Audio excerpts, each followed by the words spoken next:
लगातार जारी है।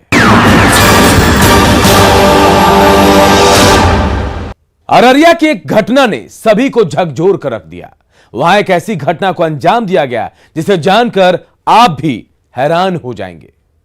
कोई इंसान कैसे इतना हैवान हो सकता है कि वो अपने ही ससुराल वालों को जिंदा जला दे।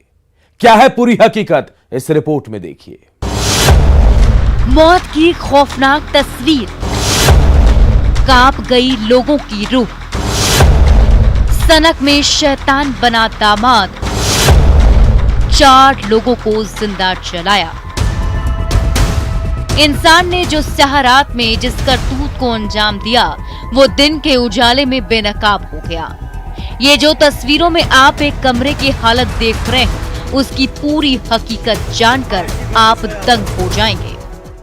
अररिया की पलासी से बड़ी खबर, जहां पर एक सनकी दामाद ने अपने ससुराल में आग लगा दी और 4 लोग उसमें झुलस गए। बताया जा रहा है कि 2 लोगों की मौत हो गई है और 2 लोग जो है जिंदगी और मौत के बीच जूझ रहे हैं भागलपुर में। हम लोग 1 बजे सोए, 1 बजे के बाद फिर वो साले और बहन भी और उसका बीबी और माँ सब आया यहाँ पे।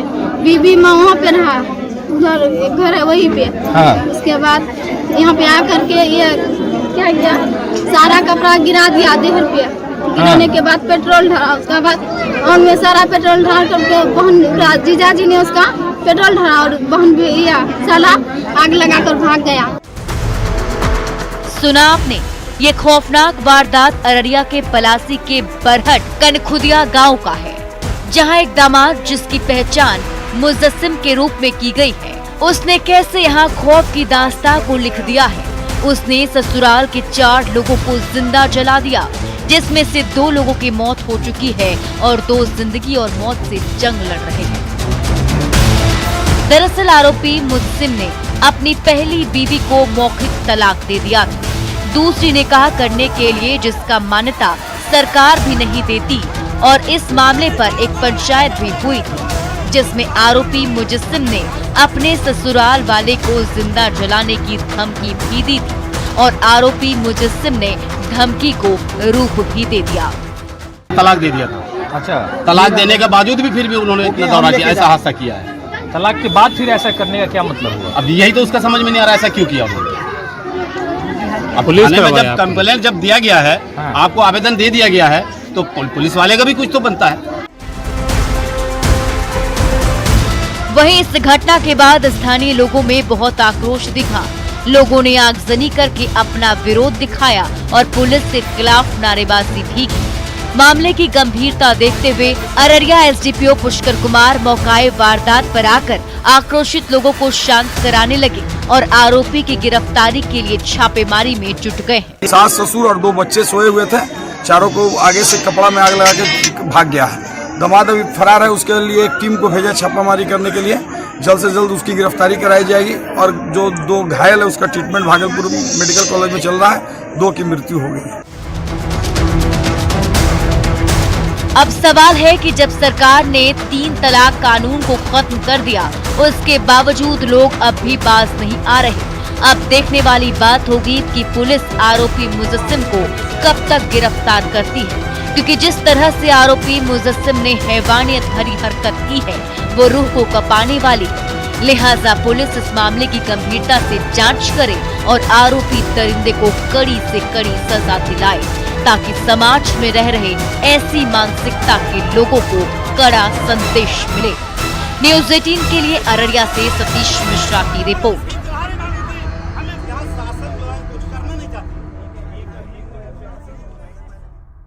एक तरफ जहां सूबे में बिगड़ती कानून व्यवस्था को लेकर खाकी पर लगातार सवाल उठ रहे हैं, तो वहीं कानून और इसकी रक्षा के लिए तैनात पुलिस वाले अपनी कार्यशैली को सुधारने के बजाय खाकी को दागदार बनाने में जुटे हैं। एक ऐसा ही मामला सामने आया है मुजफ्फरपुर से। क्या है पूरा मामला, इस रिपोर्ट में देखिए। खाकी के दामन पर दाग, सिपाही की फोन पर डटी बात, इश्कबाज सिपाही की घिनौनी करतूत, इंसाफ की आस में पीड़िता। Police protection of life in civil establishment, जिसका शाब्दिक अर्थ कंट्रोल, पेट्रोल, गार्ड, वॉच होता है, लेकिन हम जो कारनामे दिखाने और सुनाने जा रहे हैं वह कारनामा ठीक इसके विपरीत है। हम बात कर रहे हैं बिहार के पीपुल्स फ्रेंडली पुलिस की, और यह आरोप हम नहीं लगा रहे हैं, बल्कि एक महिला ने पुलिस के जवान पर गंभीर आरोप लगाए हैं। अगर ये आरोप सही है तो वाकई में बड़ा घिनौना है। सबसे पहले आप ये ऑडियो सुनिए। 7 बजे एकदम पक्का 100%। 7 बजे कहाँ पे? थाना पर आओ ना, थाना के बाहर रोड है ना, हाँ वहीं रोड पे आओ। अच्छा 7 बजे? हाँ ठीक है, फोटो डिलीट कर दीजिएगा ना पक्का?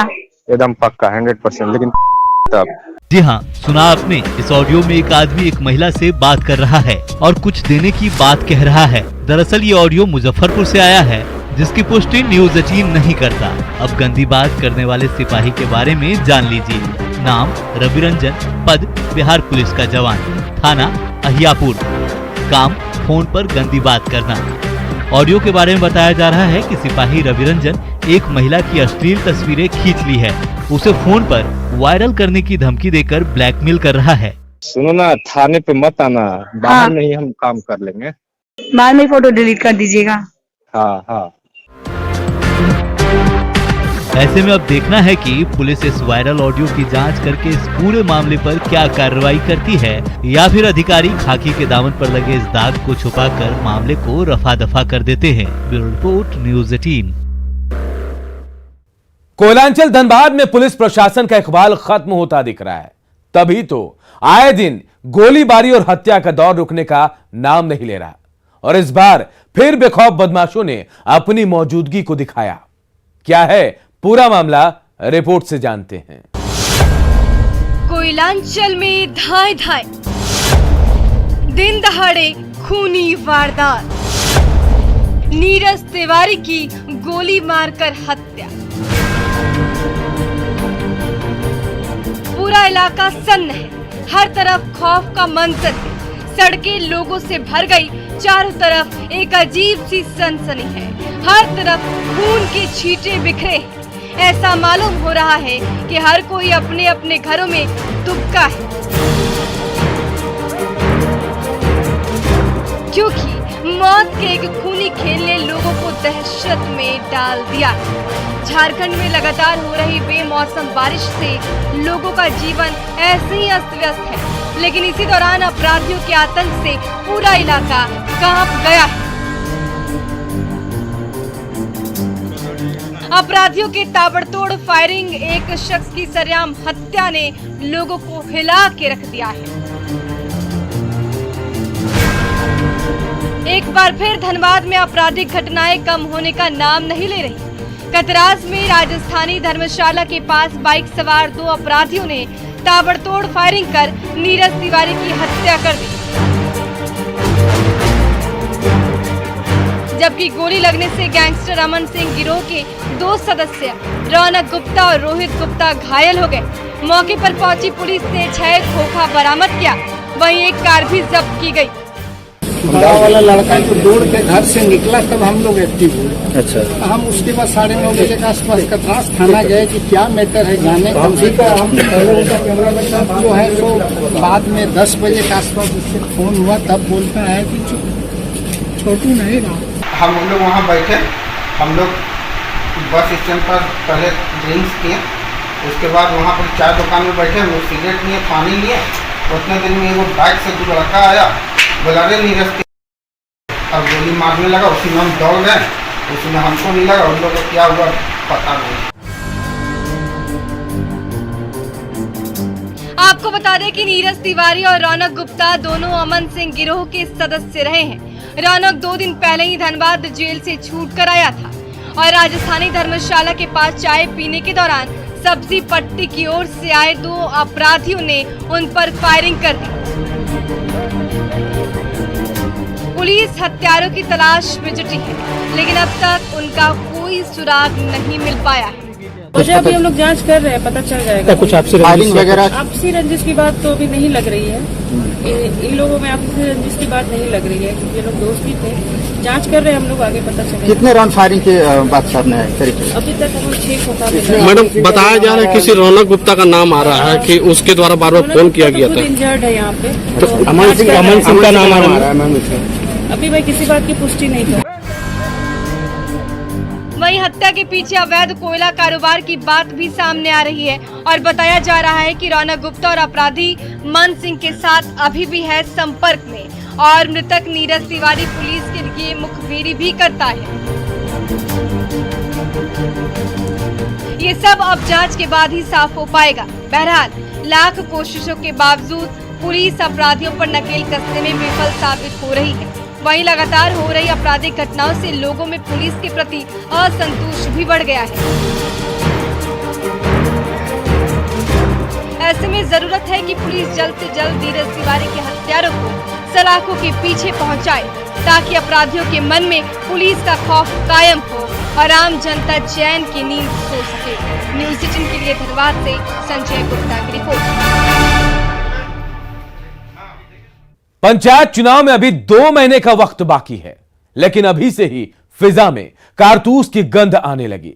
सियासी बिसात में बंदूकें गरज रही हैं, खौफ कायम कर उम्मीदवार को मजबूती दी जा रही है। देखिए नवादा से आई ये रिपोर्ट। नवादा में बदमाश बेलगाम, मुखिया पति पर जानलेवा हमला, रिश्तेदार के सीने में भी दागी गोली। नवादा में अपराधी इस कदर बेलगाम हो गए कि राह चलते लोगों को अपनी गोली का शिकार बना रहे हैं। गांव से लेकर शहर तक कोहराम मचा रहे हैं। पुलिस की चुस्ती और गश्ती को मुंह चिढ़ा रहे हैं। जिले में बदमाशों का हौसला इस कदर बुलंद है कि अब लोग अपने घरों में भी सुरक्षित नहीं। इससे आप अंदाजा लगा सकते हैं कि अपराधियों का खौफ किस कदर कायम है। इस बात की गवाही अस्पताल में स्ट्रेचर पर लेटे ये दोनों शख्स दे रहे हैं, जिन्हें अपराधियों ने अपनी गोली का निशाना बनाया है। शुक्र है कि इनकी जान नहीं गई, लेकिन दोनों जिंदगी और मौत के बीच सांसें गिर रहे हैं। चुनावी रंजिश है। कितने लोग घायल हुए आप लोग? मेरा भाई था। अच्छा। 17 साल का है। अच्छा। उसको सीना में गोली मारो, खाली बोला सीना में उसको गोली लगा, हाथ में। अच्छा अच्छा। इस खूनी वारदात के पीछे चुनावी रंजिश वजह बताई जा रही है। बिहार में पंचायत चुनाव होने वाले हैं, लेकिन जमीनी बिसात और अपनी पैठ मजबूत बनाने के लिए अभी से ही अपराधियों की बंदूकें गरजने लगी हैं। यह हम इसलिए कह रहे हैं क्योंकि अपराधियों ने जिसे गोली मारकर जख्मी किया है वो मुखिया पति है, जबकि दूसरा शख्स उसका रिश्तेदार है जो रिश्ते में ममेरा भाई लगता है। घटना के बारे में बताया जा रहा है कि गुरुवार यानी 2 सितंबर की रात करीब 9 बजे रोह की ओहारी पंचायत की मुखिया अनीता देवी के पति और पूर्व मुखिया अवधेश कुमार पर उस वक्त जानलेवा हमला किया गया जब वो अपने घर के पास बने चबूतरे पर अपने ममेरे भाई के साथ बैठे थे। उसी दौरान बाइक सवार 5 से 6 की संख्या में नकाबपोश अपराधियों ने दस्तक दी और बिना कुछ पूछे अंधाधुंध फायरिंग शुरू कर दी। घटना में अवधेश कुमार को जांघ में गोली लगी है, जबकि ममेरे भाई प्रदीप कुमार को सीने में गोली लगी है। इसके बाद इलाके में सनसनी फैल गई और बदमाश आराम से हथियार लहराते हुए चलते बने। दोनों को आनन फानन में अस्पताल लाया गया, जहां से प्राथमिक उपचार के बाद प्रदीप कुमार की हालत को देखते हुए डॉक्टरों ने पीएमसीएच रेफर कर दिया।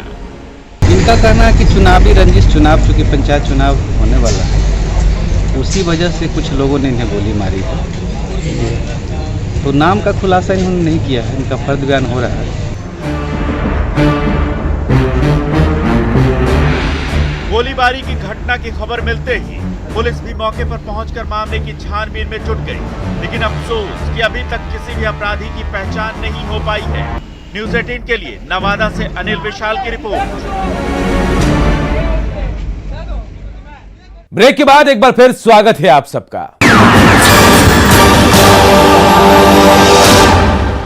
आज जो खबर आपको दिखाने जा रहे हैं उसमें एक लड़की को प्यार होता है किसी के साथ, उसकी शादी होती है किसी और के साथ, और उसके बाद जो होता है वो जानकर आप सब हैरान हो जाएंगे। इस रिपोर्ट में देखिए अजब प्यार की गजब कहानी को। सनम बेवफा, पति पत्नी और वो की दास्तां, इस प्यार को क्या नाम दूं?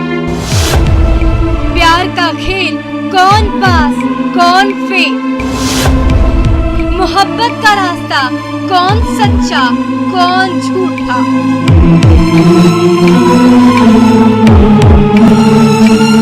कहते हैं फिल्म समाज का आईना होता है।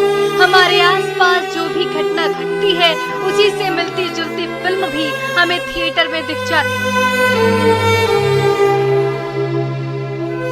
यूं तो इस दुनिया ने देखी है मोहब्बत लैला और मजनू की, हीर और रांझा की, रोमियो और जूलियट की, शीरी और फरहाद की, जिनके इश्क की कहानियों को पढ़कर ही आपकी आंखों से आंसू निकल आएंगे, जो प्यार में कभी एक तो नहीं हुए, मगर ये वो नाम है जो इश्क और जुनून में मर मिटने वाली रूमानियत के फरिश्तों की तरह हमेशा याद किए जाएंगे। एक तरफ जहां हमें प्यार, इश्क और मोहब्बत की पाठ पढ़ाने वालों की ढेरों कहानियां हैं, तो वहीं प्यार में धोखा और फरेब की चादर ओढ़े असमत से खेलने वालों का भी चेहरा साफ नजर आ जाता है। कुछ ऐसा ही देखने को मिला दानापुर के मनेर में, जहां की गौरैया स्थान की रहने वाली एक लड़की अनुप्रिया की शादी 16 जुलाई को फुलवारी के भुसौल के मदन यादव से हुई थी। लेकिन 7 फेरे होने के बाद लड़की अपने ससुराल गई और ससुराल जाते ही अनुप्रिया ने अपने पति के सामने अपने प्रेम कहानी की सारी हकीकत बयां कर दी।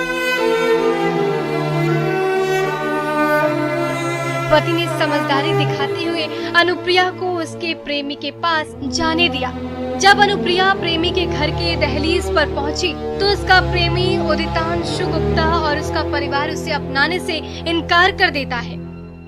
मेरा पहले शादी जबरदस्ती मतलब ऐसे हो गया था, तो शादी भी करवा दिए, सब चीज़ करवा दिए वो, और अब रखने के लिए तैयार नहीं है। पहले शादी तुम्हारी कहाँ हुई? जी गौरैया स्थान में। कितने दिन रही वहाँ? बस ज़्यादा नहीं, 1-2 घंटा रहे थे। फिर उसके बाद जब आई तो?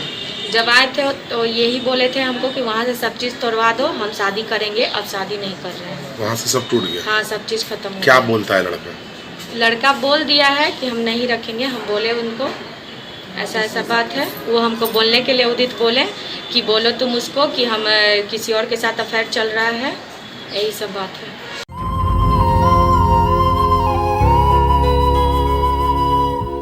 इस प्रेम कहानी में जब शादी के बाद दुल्हन अनुप्रिया अपने मायके आती है और अपने प्रेमी के दरवाजे पर शादी के जोड़े में खड़ी होती है, जिसे देखकर प्रेमी और उसका परिवार भी अचंभित हो जाता है।